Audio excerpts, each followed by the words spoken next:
Bonjour à tous.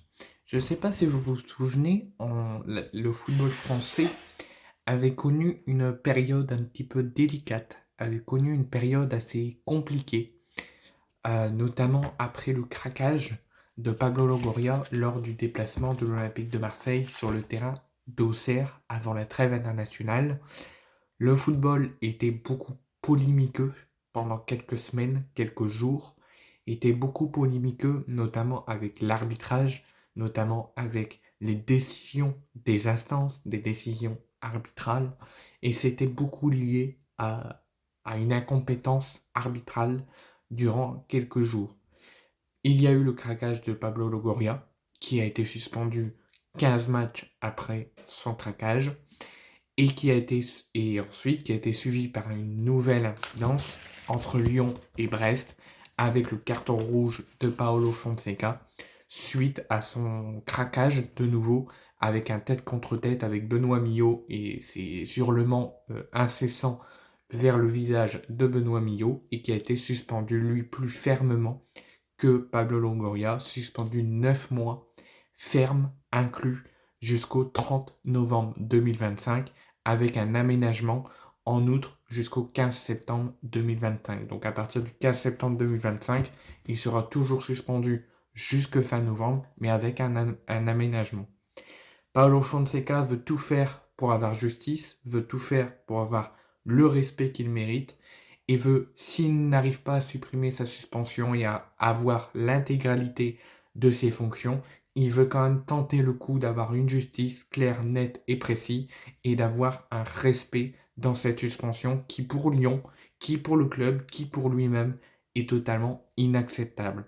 Donc Paolo Fonseca a saisi il y a quelques semaines, même pas 15 jours, 3 semaines après cet incident, le tribunal arbitral du sport, donc le CNOSF, avec le soutien de l'Olympique lyonnais, il a saisi donc le CNOSF.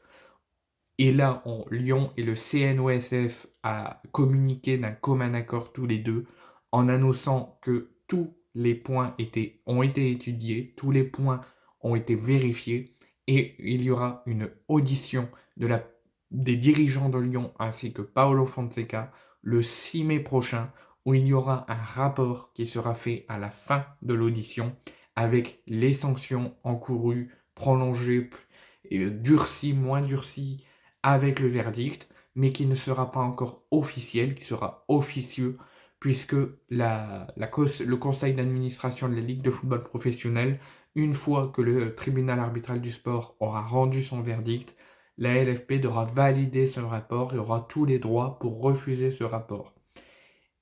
Si le CNOSF donne raison à Fonseca, il peut très bien rester suspendu plus fermement ou moins fermement, mais il peut toujours rester dans le même point de départ si la LFP refuse le verdict. À savoir que, si je donne mon avis là-dessus, moi je trouve que sa sanction n'est pas sévère, sa sanction est totalement liée à ce qu'il a fait, et c'est pas parce que je suis Marseillais que je dis ça, c'est la réalité des choses. Il y a un petit doute sur la sanction de Fonseca et la sanction de Pablo Longoria, qui peut-être pas, Longoria n'a pas fait face à un arbitre ou face à un membre d'une instance, mais a quand même dit des mots, des choses totalement inacceptables pour la LFP. Donc, c'est comme s'il avait fait un tel contre-tête avec les instances. Donc, normalement, il aurait dû avoir la même sanction que Fonseca. Mais ça, 15 matchs, c'est déjà assez pour ce qu'il a fait. Mais ça, c'est autre chose. Moi, ce que je veux vraiment parler, c'est que je trouve qu'il y a un petit peu de favoritisme dans cette sanction de Paulo Fonseca qui est certes très lourde et qui est à la hauteur de ce qu'il a fait. Et je suis très heureux qu'il soit suspendu jusqu'à là parce que des choses comme ça ne doivent jamais se passer. On a le droit d'avoir des doutes sur les instances, on a le droit d'avoir des doutes sur les désignations d'arbitres, on a le droit d'avoir des doutes sur plein de choses, mais à arriver agressivement et fermement vers l'arbitre et lui crier dessus, c'est totalement inacceptable.